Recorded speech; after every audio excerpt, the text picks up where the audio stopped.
Okay, it's now time for our Q&A session. So I'm going to be taking questions from the audience. There's 2 roving mics, so if you want to ask a question, just stick your hand up. I have some questions here, but I'm going to hold them back and see what's available from the floor. So any questions you would like to ask at this stage? Thank you. Andy. Cheers. Andy Ledbetter, Peterborough City Council. Just a question, probably through all the panel really, is when it comes to doing quite a lot of the retrofit stuff, how did you get on with dealing with services that are already in place?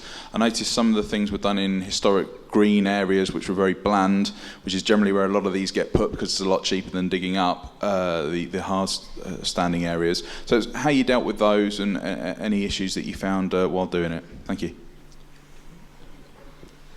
Well, from Sheffield's perspective, it was our ring road and there was an awful lot of services underneath. But I think really they do get quite a bad press, a lot of the utility companies really, because we work with them quite a lot. And if you're prepared to work with them, they will listen to your ideas and things and stuff. And we've managed to actually deal with an awful lot of utilities. On the phase 1 work we did, I think we spent about 30 or 40,000 pounds moving services. And there was an awful lot of services that we had to work around and deal with. So we did a lot of protective measures. We did a lot of sort of wrapping, waterproofing of things, but really it was just trying to tell our story that actually we're not going to be making their utilities wetter, because it's for most of the year they're actually probably going to be drier, because Sheffield's a very clayey city. They're actually, most of these trenches, they're probably sat in water more often than not. So if we're providing a very free draining growing material, they're probably going to be drier than normal. So he was trying to sell that story to them really, and virtually all the companies actually adopted that principle and worked with us. The phase 2 is different. We're looking at probably more utility moving elements and stuff to it, but we're in the sort of hundreds of thousands of pounds possibly on that one, but it's a much bigger area as well. Than phase 1 was half a kilometre. This one's quite a bit bigger and wider. So yeah, I think it's just the luck of the draw as well, as much as anything else as well. Sometimes you hit it right, but I think work with them as much as you can do. I think really get dialogue going as soon as you can. You have to pay to speak to them, but once you can get hold of them, I think they are quite responsive, or at least ours have been anyway. So, if anybody else has got any points on that.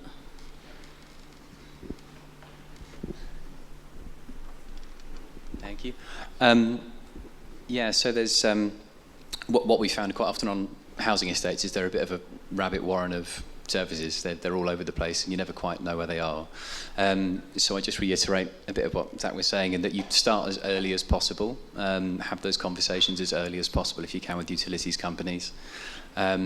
We also go quite a long way down the road of site investigation, so we'll do very thorough topo surveys that will pick up the locations of everything, get the invert levels as early as possible so we know what depth we're dealing with. And if we're still not comfortable, we'll get ground penetrating radar surveys done as well. And if we found if the budget won't always stretch to that, if you're dealing with very big wide open spaces, then we'll concentrate that radar just on the areas, the curtilage of the building, so you can at least pick up what's immediately in the vicinity of the buildings, which is where most of things are, and then you can estimate where the rest of the run's going to be. So we have found that they're still there and they do sort of crop up, so we set aside contingencies to deal with that in the contract budget. But I just reiterate, kind of start as early as possible and work around them as much as you can with the designs. I'm Charlene, I'm from the South East Rivers Trust, and we're working on a Suds in Schools project. I was just wondering if there was anything published in terms of lessons learned. So for example, Zach, with you've said that a lot has been done in terms of trial and error with the planting and things that you used and what worked in different locations and things like that, whether there is anything that is publishable or anything that is available. So that others can benefit from the expertise that you've gained. And also to David as well about, you were saying about how your scheme is replicable and whether there is, designs and things or any sort of tips that are available in terms of helping those who are starting new projects like myself. I've forgotten the name of the document. I've got it in my bag. But yeah, we've produced, it's kind of a toolkit. It's literally an A to B of how to start thinking about the design process as it was executed through the Life Plus scheme at the time.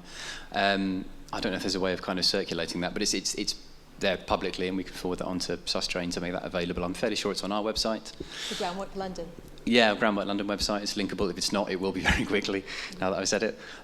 So there's an engagement methodology contained in there, examples of some construction details, lessons learned, how you deal with different site constraints, right the way through start to finish. So that's available. I'm sure there's lots of other good advice. I don't know, Zach? I think we have done the case study through Susdrain, which I think has planting plans in it. But all I would say as well is on the planting side of it, it is site-specific as well, so every site is going to be very, very different. I mean, on that site, 0.5 kilometre, we've done different planting mixes to cope with different drainage situations and so on. But even on the phase 2, we're now looking at very different things again. So it is just, you have to sort of cut and paste. It's not cut and paste, it is something that you have to really just look at each individual site and assess. But I think on the case study I think it's been published now, but I'm not sure. I'm looking around, Roger, I don't know if we've... But it will be published as a quite a large case study of what we've done on Greater Green Phase 1. And that's probably the most collected bit of work we've got, really. So, and I think it does have the planting lists in that as well, so... I think also in the TFL guidance there's a diagram about process, because that's what, when we were consulting with a wide range of people, that seemed to be the biggest thing, was to make sure that the process had got right. Because as Zach said, obviously every site is specific, and you can pick up those specifics if you've got the surveys done quickly ahead of the end of the financial year or whatever it is. There's some very practical things when you're working in with highways cycles, which don't necessarily meet planting programs. So it's just kind of a lot of it's to do with communicating early enough. So that might provide some examples as well. Thank you. There was a question over here. Brian? Smith, Yorkshire Water. Question for Zach. You mentioned removal of surface water from the combined sewer. Did you quantify that volume removed and the benefit to the local water company in terms of capacity created, or the impact in terms of reduced volume or spill frequency from any CSOs, if there were any within the catchment? Pass. Thank you for that. I'll follow that up separately. I think, to be honest, Roger, who's sitting right in front of me, is much better placed to answer that sort of question, really, in terms of the technical side of it. We modelled all the flows throughout the whole system, but I don't know if we've got to a point where we actually know what was potentially removed or not removed. But Roger would be much better placed to answer that question, I think, whether now or later perhaps or something. But yeah, so apologies, but it's a bit over my head, that one. Sorry. Thank you. Any more questions? I saw them put hands up. Sure. Just row at the back, sorry. You? No. Behind you. Hi, Richard Brown from Arab. I'm just interested across the board, really, on your views on metrics for success. What made the scheme, is it numbers that make the scheme a success, or was it something that is more difficult to quantify? Well, from my perspective, it's about people and people's enjoyment of the spaces. I think really we've gone from being an area where there's so few people. I mean, most of the people were just literally going to and from court, but the space has now generated a huge amount of footfall. People who wanted to be in the space, sit in the space, and hold on to those people.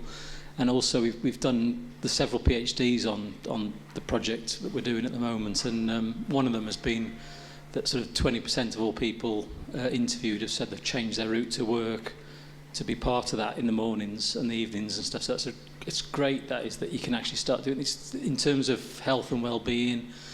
People are sort of thinking about getting off the bus sooner to be part of that as well. So that from our perspective, I think as a city, I think that's the big success factor.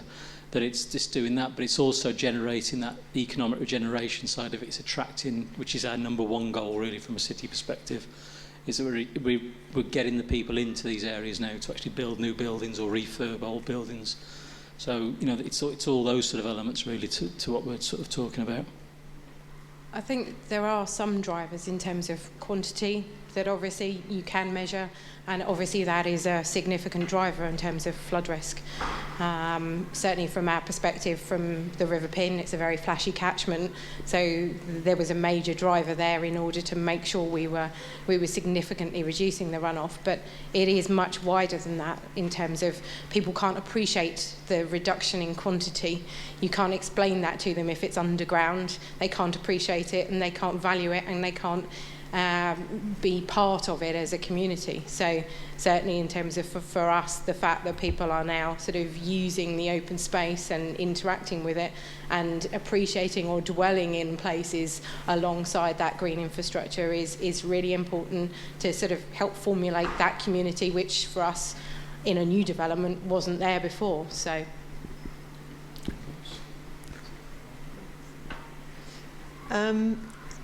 I think it's absolutely critical, but not just in terms of drainage, because frankly a lot of people don't get excited by drainage necessarily, but they do get excited about letting space, about people feeling good in that space, people sitting out, having their lunch outside. You know, there's a lot of aspects to do with health and well-being. This is absolutely critical to living in the city now. And if that can be, the multiple benefits can be demonstrated in multiple ways, firstly in terms of all those four pillars of the SUDS, then that's great. There's also a really, really important contribution that SUDS has to make to the character of our cities and our landscapes generally. So that is more difficult to quantify, but you can do it through taking surveys and having feedback, and also there's an Urban Mind app which is to do with health and well-being connected with environment in the cities. That's been carried out by King's College London. It's a piece of citizen science, and that actually links your well-being to the quality of your environment. So I think we're talking about how to make cities better, as well as resilience as well. So it's multiple, I'd say, metrics.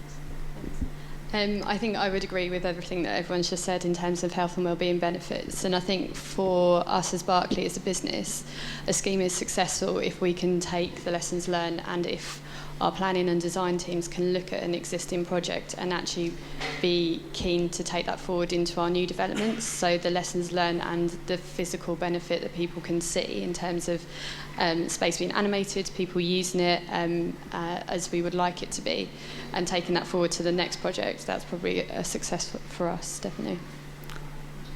I think as a designer with head in CAD software, the perspective is slightly different to some of the other comments, but for myself, seeing people using the space that you've worked on and enjoying it, seeing life there, lots of life, then that makes people happy, it makes people relax. To have a share in that is a good thing. And also, there's a lot of answers to this, aren't there? As well as the hard targets and the soft targets that people have talked about, I think it's quite important at the beginning of a project to have a think about the key messages that you want to stick to right the way through. So I've worked at local authorities before, and quite often you get asked, so what is it that we're saying to people? And to try and get hold of those quite early and just stick to them. So as well as maybe talking about the targets around, I don't know, peak flow performance or volumetric performance, whatever, it's really good to talk about health and about well-being and about people, because that's actually what people care about, funnily enough. They really care about how it affects them. So I think that's a really important thing to remember as well. Thank you. I think we'll have to draw the discussion to a close now, just to keep the time, but thank you for that time. That time was really good. And I picked out some common messages that have come out of the presentations. I think what's really key is that we mustn't settle for quantity control, looking at the flood risk benefits. There's so much more that can be delivered through trying to find those multifunctional benefits, especially through the public realm examples. Two things that came through as well, and a couple of presentations, was this concept of striving for beauty, which I think is a fantastic thing to work towards when we're delivering sustainable drainage systems and thinking of that sort of sense of place. Also, what's come through really key is the importance of early engagement. A couple of the presentations stress the importance of engagement with the community first off to understand exactly what do they want, get talking to the people that are going to directly benefit from it. And then there's this whole concept of communities. Find out what can really benefit them. So if you can just thank the panel in the normal way.